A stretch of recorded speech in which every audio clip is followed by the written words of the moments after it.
What if I told you that in the heart of Africa, beneath centuries of silence and scars, lies a silent war over one of the oldest sources of power humanity has ever known: gold. Not the kind that's worn on wrists or locked in vaults by billionaires, but the kind quietly hoarded by central banks, building walls of financial strength while the world looks elsewhere. This isn't about jewelry or treasure hunts. This is about economic survival, sovereignty, and silent ambition. And as of 2025, the game has changed.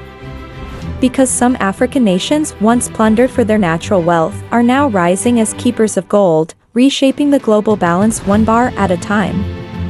You're about to discover who they are, how much they hold, and what it really means. You'll never look at a gold coin or a national crisis the same way again. This story isn't just about metal. It's about memory. It's about strategy. And it's about Africa's quiet return to power. Let's begin. Gold has always meant power. From the ancient kingdoms of Nubia and Mali to the British colonial obsession with the mines of Johannesburg, gold has been at the center of Africa's story and its trauma. But today, in an era where fiat currencies are fragile and global trust is thinner than ever, gold is making a comeback. And this time, it's not being stolen, it's being stockpiled.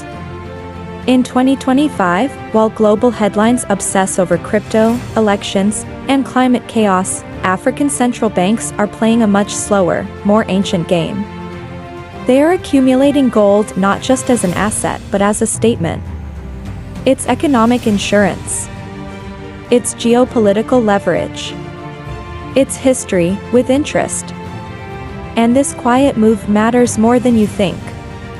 Because central bank gold reserves aren't just numbers on a spreadsheet. They reflect a nation's readiness for inflation, currency crises, and global shocks. Think of gold like a fireproof vault. When everything else burns, it remains. So who's leading this quiet revolution? Let's count down the 7 African nations with the largest gold reserves as of Q1 2025 and reveal the deeper stories behind those numbers. 7. Mauritius, 12.42 tons. You might be surprised that a small island nation makes this list. Mauritius, with just 1.3 million people, holds over 12 tons of gold. But here's the twist: it's not just for show. Mauritius has been building itself into a financial hub for years. Quietly, carefully, and strategically. After its economy was hit hard during COVID-19, Mauritius diversified. Tourism slowed, but banking grew. And gold? It became a hedge. According to a 2023 IMF working paper, small states that diversify reserves with precious metals have shown greater currency stability during global crises. Mauritius didn't wait to be a victim again. It learned.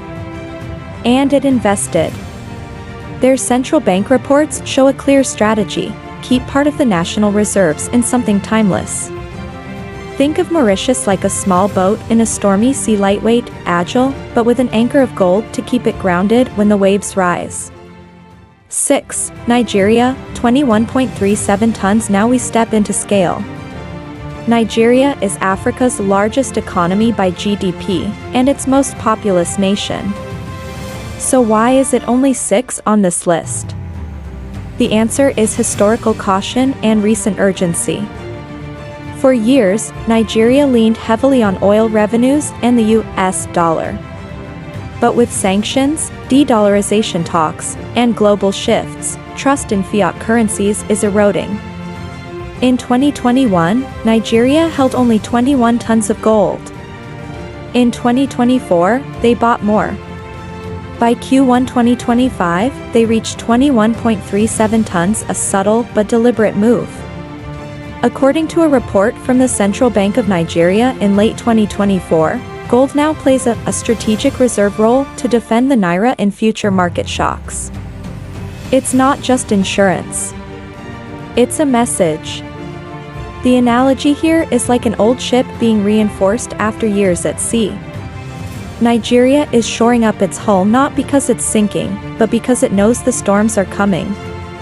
5. Morocco, 22.12 tons, just a notch above Nigeria. Morocco holds 22.12 tons of gold. But Morocco's story isn't about catching up, it's about consistency.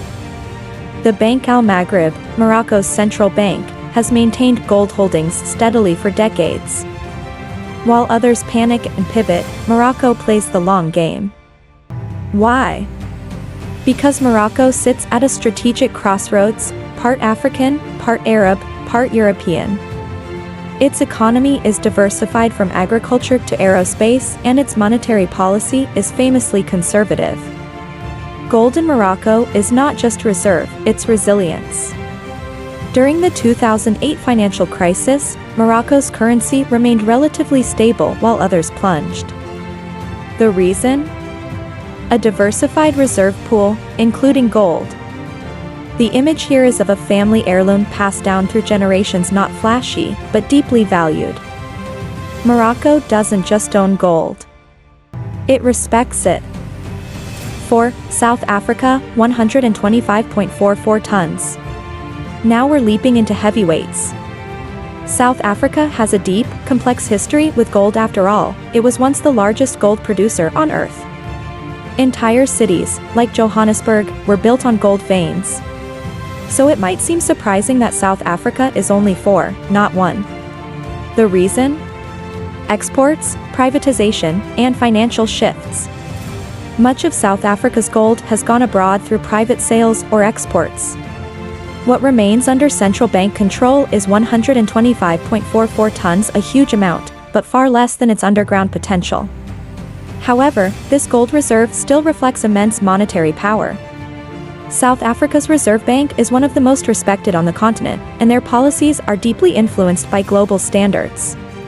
A 2022 paper in the Journal of Emerging Market Finance noted that countries with gold-backed reserve credibility saw 20% less bond yield volatility during inflationary cycles.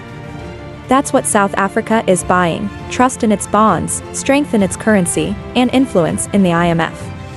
It's like having a deep well in your backyard, not always visible, but capable of saving you when the drought comes.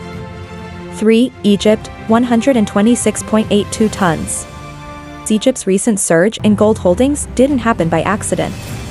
In 2022, Egypt began facing rising inflation, high import costs, and a depreciating pound.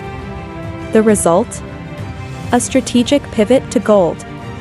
Between 2022 and 2024, the Central Bank of Egypt increased its holdings significantly. By early 2025, it stood at 126.82 tons. This isn't just about wealth. It's about survival. With debt pressures mounting and IMF negotiations looming, Egypt needed a bargaining chip. Gold became that chip. And there's more. Egypt is quietly reviving its own mining operations in the Eastern Desert, hoping to expand domestic production and reduce import dependency. They're playing both sides of the table, building stockpiles and producing supply. If you've ever watched a nation play geopolitical chess with limited moves, Egypt is your case study. Every ounce of gold is another step back from the cliff. 2. Libya, 146.65 tons. Now here's a shocker.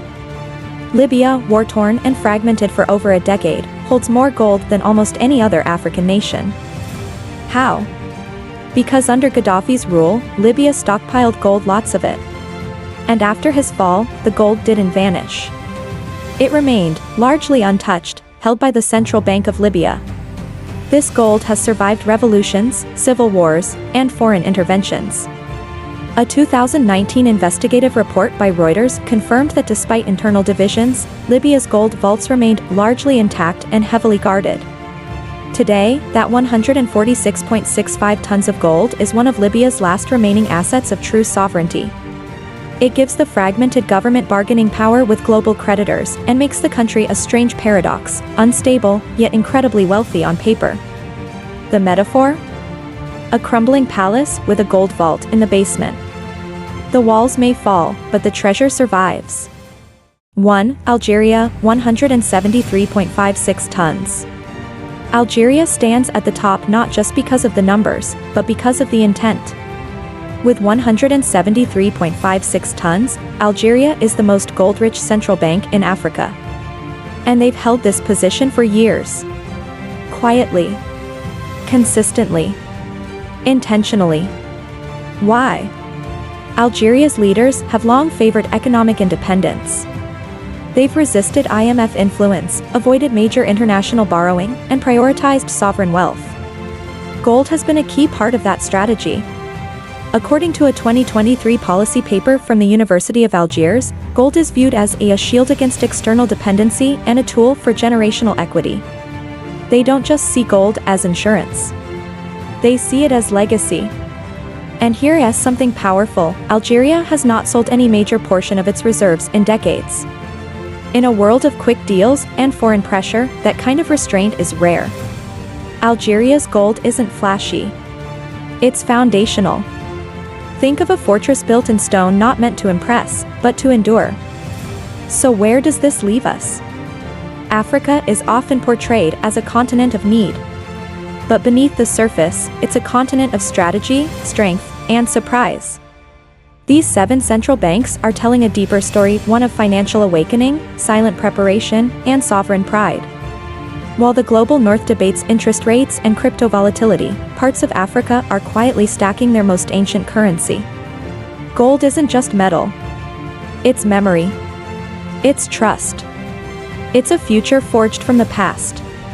And now, the world is watching. If you found this story eye-opening, if you now see Africa's central banks in a whole new light, subscribe to the channel. Share this video. And drop a comment: which of these countries surprised you most and why? Let's talk. Let's learn. Let's respect the strategy happening in silence. Africa is rising. Quietly.